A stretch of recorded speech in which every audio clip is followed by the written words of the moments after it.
perkenalkan, kami dari kelompok 2 dengan judul Pengertian Konservasi, Deplesi, dan Persediaan. Dengan anggota kelompok, saya Maria Destita sebagai moderator dan teman saya Febriana Ananda dan Nadia. Di sini kami akan membahas 5 pokok bahasan. Yang pertama yaitu konservasi, deplesi, dan persediaan. Yang kedua yaitu pesimisme dan optimisme terhadap sumber daya alam. Yang ketiga konservasi dan investasi. Yang keempat penggunaan pelestarian sebagai tujuan ekonomi. Dan yang kelima yaitu standar minimum yang aman untuk konservasi. Baiklah, pokok pembahasan pertama yaitu konservasi, deplesi, dan persediaan. 1. Konservasi. Konservasi adalah suatu tindakan untuk mencegah pengurasan sumber daya alam dengan cara pengambilan yang tidak berlebihan, sehingga dalam jangka panjang sumber daya alam tetap tersedia. Konservasi dapat juga diartikan menjaga kelestarian terhadap alam demi kelangsungan hidup manusia. Tindakan-tindakan konservasi dapat berupa beberapa cara, antara lain 1. Melakukan perencanaan terhadap pengambilan sumber daya alam, yaitu dengan pengambilan secara terbatas, dan tindakan yang mengarah pada pengurusan perlu dicegah. Yang kedua, mengusahakan eksploitasi sumber daya alam secara efisien, yakni dengan limbah sedikit mungkin. 3. Pengembangan sumber daya alternatif untuk mencari sumber daya pengganti sehingga sumber daya alam yang terbatas jumlahnya dapat disubstitusikan dengan sumber daya alam jenis yang lain. Keempat, menggunakan unsur-unsur teknologi yang sesuai dalam mengeksploitasi sumber daya alam agar dapat menghemat penggunaan sumber daya tersebut dan tidak merusak lingkungan.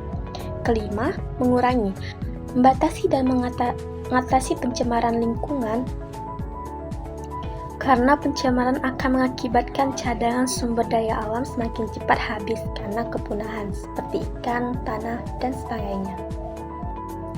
Yang kedua itu deplesi.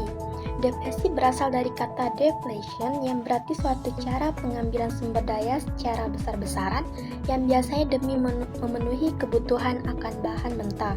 Dalam proses pembangunan yang mengejar tingkat pertumbuhan yang tinggi, pelaksanaan cenderung mengarah pada pengurasan isi alam sehingga terasa kurang adanya penghargaan terhadap sumber daya alam yang ada untuk generasi yang akan datang. Sesungguhnya, kepunahan sumber daya alam itu pada dasarnya dapat disebabkan oleh adanya dua kelompok masyarakat, yaitu pertama itu kelompok kapitalis yang bekerja untuk memaksimumkan laba, sehingga mereka ini berusaha untuk menggali sumber daya alam sebanyak mungkin dalam jangka waktu tertentu. Dan yang kedua itu kelompok miskin yang terpaksa menguras sumber daya alam untuk memenuhi kebutuhan hidupnya yang subsisten. 3. Reserva atau persediaan. Reserva atau persediaan atau stok atau cadangan sumber daya alam merupakan sumber daya alam yang sudah kita ketahui dan terbukti serta bernilai ekonomis. Dengan kata lain, sumber daya alam itu baru diketahui persediaan atau cadangan setelah menjadi kepentingan manusia. Cadangan sumber daya akan meningkat bila terjadi penemuan baru. Peningkatan cadangan yang telah terbukti dan revisi cadangan sebagai akibat perkembangan informasi mengenai kondisi pasar dan teknologi baru. Baiklah, selanjutnya pokok bahasan kedua yaitu pesimisme dan optimisme terhadap sumber daya alam. 1. Kelompok pesimis. Kelompok ini menyatakan bahwa sumber daya alam itu terbatas adanya, sehingga apabila terus-menerus diambil dan diolah, maka cadangannya makin lama akan semakin menipis dan sampai pada saatnya nanti pasti akan habis.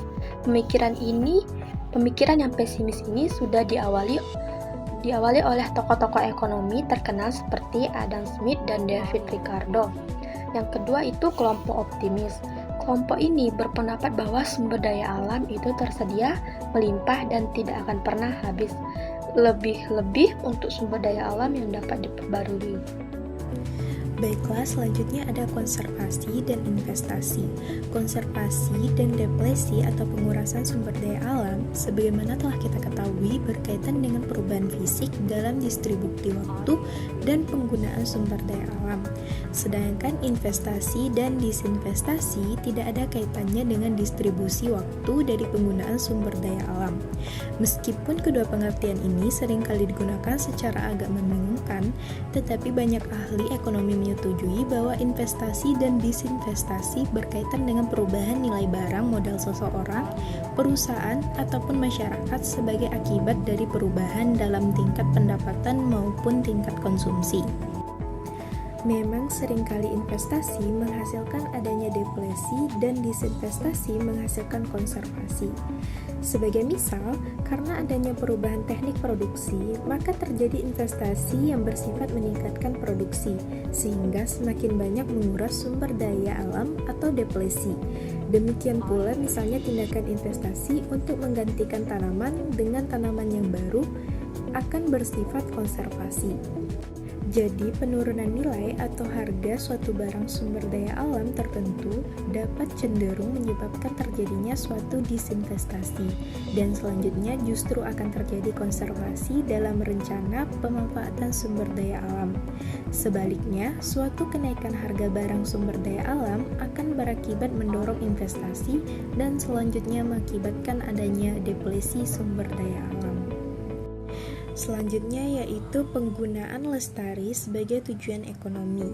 Setiap tindakan yang diarahkan kepada kelestarian penggunaan sumber daya alam dapat diartikan sebagai suatu tindakan konservasi. Tindakan-tindakan tersebut bersifat konservasi sampai suatu penggunaan maksimum yang lestari atau maksimum sustainable use dapat dicapai. Penggunaan sumber daya alam secara maksimum dan lestari kadang-kadang dianggap sebagai suatu tujuan dalam usaha konservasi sumber daya alam oleh swasta maupun oleh pemerintah. Tetapi konsep penggunaan sumber daya alam yang lestari dan maksimum itu berlaku hanya di bawah 3 asumsi berikut ini. Yang pertama yaitu ada panenan maksimum yang dapat dilaksanakan secara periodik tanpa mempengaruhi pertumbuhan alami atau maksimum sustainable yield. Yang kedua, tidaklah ekonomis untuk meningkatkan atau menstabilkan pertumbuhan alamiah beserta pemanenannya dengan cara-cara tertentu, misalnya dengan menggunakan perbaikan lingkungan hidup, pemberian makan, penyebaran serangga atau predator untuk memakan serangga lain. Dan yang ketiga yaitu biaya untuk panen dan permintaan terhadap produk tidak ekonomis sifatnya bila dilaksanakan di bawah jumlah panenan maksimum menurut kondisi alami. Standar minimum yang aman untuk konservasi. Standar minimum yang aman bagi konservasi dapat dicapai dengan menghindari daerah kritis atau critical zone, atau dengan kata lain daerah kritis ini dirumuskan sebagai tingkatan di bawah di mana suatu penurunan dalam aliran produksi barang sumber daya tidak dapat lagi dikembalikan dalam ekonomis atas dasar kondisi yang dapat dimengerti pada saat sekarang ini. Suatu standar minimum yang aman atau safe minimum standar sesungguhnya merupakan suatu landasan fleksibilitas dalam melanjutkan pembangunan di dalam masyarakat. Manfaat dari penentuan standar minimum yang aman itu adalah adanya tingkat adaptasi yang tinggi terhadap kondisi lokal serta adanya kemudahan dalam pemahaman bagi para pengguna sumber daya alam. Sayangnya, tidak begitu mudah menentukan daerah kritis atau critical zone bagi suatu sumber daya alam tertentu.